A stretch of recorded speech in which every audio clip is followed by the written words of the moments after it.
Hello friends, आपका स्वागत है यू एकेडमी में। आज शुरू करते हैं 4 अगस्त के करंट अफेयर्स के क्वेश्चंस। पहला क्वेश्चन, दिल्ली के मुख्यमंत्री अरविंद केजरीवाल ने हाल ही में किस नए प्लेटफॉर्म को लॉन्च किया है?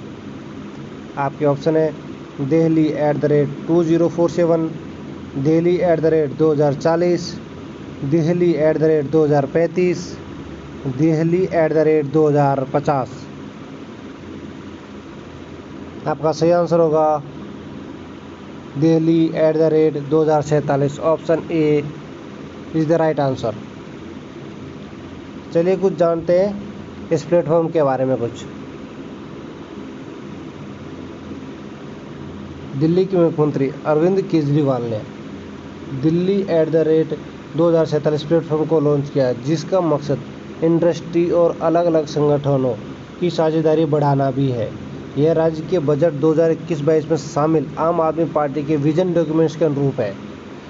अरविंद केजरीवाल ने कहा है कि हमारा उद्देश्य है कि दिल्ली में बहुत सारी समस्याएं हैं, उन समस्याओं की, उन क्षेत्रों और उन सेक्टरों की एक सूची बनानी, उनके सभी समाधान निकालने हैं। तो ध्यान रखें, एक इंडस्ट्री एवं अलग अलग संगठनों की साझेदारी को बढ़ाना है। कौन से प्लेटफॉर्म का काम है? Delhi@2047। नेक्स्ट क्वेश्चन, इटली की लग्जरी ब्रांड बल्गेरी ने किस अभिनेत्री को वैश्विक ब्रांड एम्बेसडर नियुक्त किया है? आपके ऑप्शन है सोनम कपूर, प्रियंका चोपड़ा, माधुरी दीक्षित या कैटरीना कैफ। आपका सही आंसर होगा Priyanka Chopra. Option B is the right answer. चलिए कुछ जानते हैं इसके बारे में। तो इटली की लग्जरी ब्रांड बल्गेरी ने हाल ही में कहा है कि उसने एक्ट्रेस प्रियंका चोपड़ा को ब्रांड एम्बेसडर नियुक्त किया है। कंपनी ने कहा है कि प्रियंका चोपड़ा महिला सशक्तिकरण, विविधता और समावेश के मुद्दों पर ध्यान देने के साथ ही दुनिया भर में ब्रांड को बढ़ाने के लिए रोमन हाई ज्वेलरी का सपोर्ट भी करेगी। इटली का लग्जरी ब्रांड बुल्गेरी अपनी ज्वेलरी, जेम्स, घड़ियों और परफ्यूम के लिए जाना जाता है। इसके साथ ही लेदर के सामान भी बनाती है। ध्यान रखें। नेक्स्ट क्वेश्चन, 100% कोविड-19 टीकाकरण करने वाला देश का पहला शहर निम्न में से कौन सा बन गया है?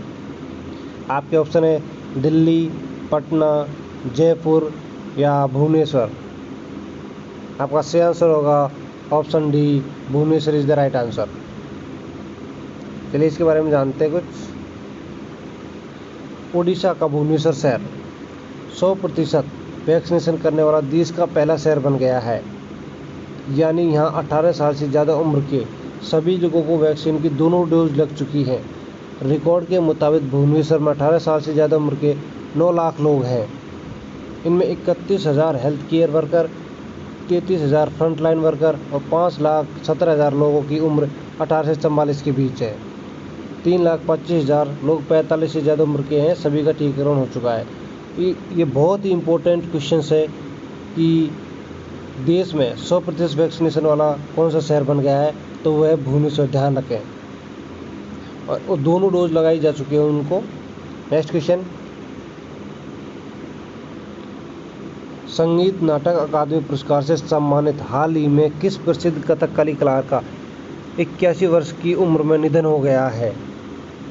आपके ऑप्शन है सोनल मानसिंह, राधा रेड्डी, नेल्लियोड वासुदेवन नंबूदिरी, तारा निड्डी गाडी। आपका सही आंसर होगा ऑप्शन सी, नेल्लियोड वासुदेवन नंबूदिरी। इसके बारे में कुछ जानते हैं। मैसूर कथकली कलाकार नेल्लियोड वासुदेवन नंबूदिरी का 2 अगस्त 2021 को उनके घर पर निधन हो गया। वह 81 वर्ष के थे। शास्त्रीय नाटक में नकारात्मक, चूना थड़ी, लाल दाढ़ी पात्रों के पहचाने जाने वाले नेल्लियोड वासुदेवन नंबूदिरी ने वट्टुमुड़ी और पेनकारी की भूमिकाएं निभाई। उसके लिए काफ़ी सराहना भी हासिल की। नेल्लियोड को केंद्रीय संगीत नाटक अकादमी पुरस्कार केरल संगीत नाटक अकादमी पुरस्कार, केरल राज्य कथकली पुरस्कार सहित कई राज्यों से सम्मान प्राप्त हुआ है। तो ध्यान रखें कि जैसे लाल दाढ़ी के लिए प्रसिद्ध थे चुनवा थड़ी, और इनकी जो भूमिकाएं थी नाटकों में, एक तो वटमुड़ी और एक पेनकारी में, दोनों ही ध्यान रखें। नेक्स्ट क्वेश्चन, निम्न में से किस कोर्ट ने तमिलनाडु सरकार द्वारा रमी एवं पोकर जैसे ऑनलाइन गेम्स पर प्रतिबंध लगाने वाले कानून को रद्द कर दिया है? आपके ऑप्शन है मद्रास उच्च न्यायालय, कोलकाता उच्च न्यायालय, पटना उच्च न्यायालय या दिल्ली उच्च न्यायालय। आपका सही आंसर होगा मद्रास उच्च न्यायालय। Option is the right answer. चलिए कुछ जानते हैं, मद्रास उच्च न्यायालय इज द राइट आंसर। और मद्रास उच्च न्यायालय ने तमिलनाडु सरकार द्वारा रमी एवं पोकर जैसे ऑनलाइन गेम पर प्रतिबंध लगाने वाले कानून को रद्द कर दिया है। मतलब ये है कि जो तमिलनाडु सरकार है, इसने अर्जी दी थी मद्रास उच्च न्यायालय में कि जो ऑनलाइन रमी और पोकर ऑनलाइन गेम्स है इनको बैन करना चाहिए, लेकिन जो मद्रास उच्च न्यायालय है इन्होंने इसको रद्द कर दिया है रीट को।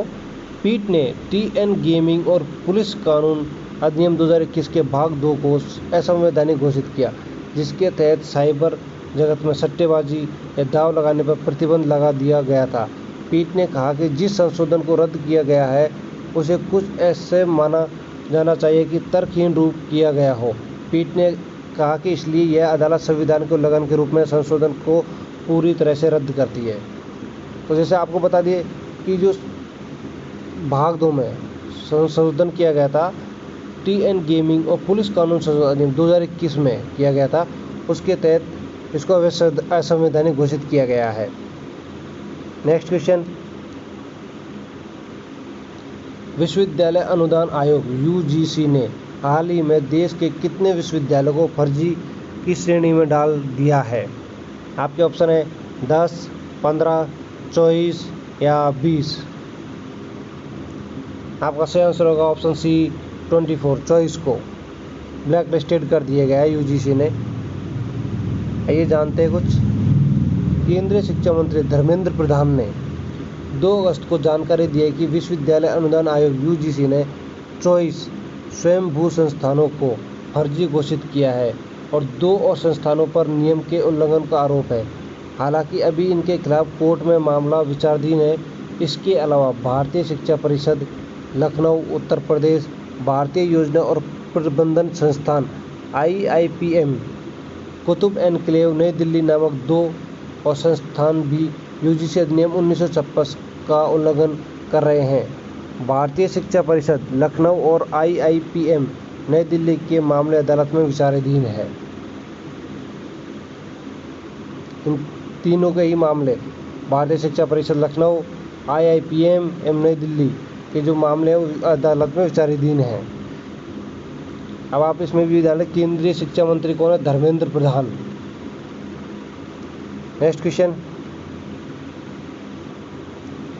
अंतर्राष्ट्रीय मुद्रा कोष इंटरनेशनल मॉनिटरिंग फंड के सदस्य राष्ट्रों ने कोविड-19 महामारी के कारण बढ़ते कर्ज और आर्थिक गिरावट से निपटने में देशों की मदद करने हेतु कितने बिलियन डॉलर को मंजूरी दी है?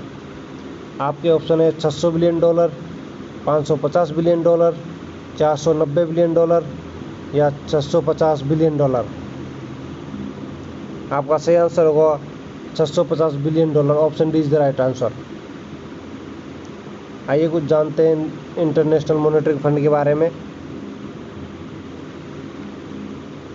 अंतर्राष्ट्रीय मुद्रा कोष के सदस्य राष्ट्रों ने कोविड-19 महामारी के बढ़ते कर्ज और आर्थिक गिरावट से निपटने में देशों की मदद के लिए 650 बिलियन डॉलर को मंजूरी दी है।